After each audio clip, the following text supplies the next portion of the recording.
শিক্ষক শিক্ষিকারা আছে, সুপ্রিম কোর্ট থেকে তাদের পুরো প্যানেলটাই বাতিল করে দেওয়া হয়, প্রায় 26,000 শিক্ষক শিক্ষিকারা।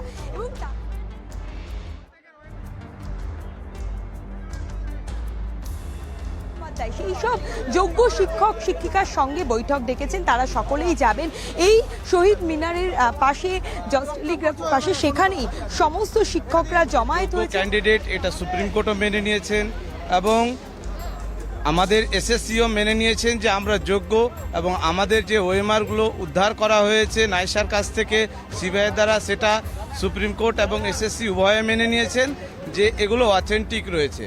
তাহলে পরীক্ষা পদ্ধতির উপরে কোনো ধরনের কোনো এলিগেশন আসেনি, ওএমআরটার উপরে আসেনি। ওএমআরটা মানে মূল্যায়ন হয়ে যাওয়ার পরে কিছু প্যানেলের বাইরে থেকে ঢুকেছে।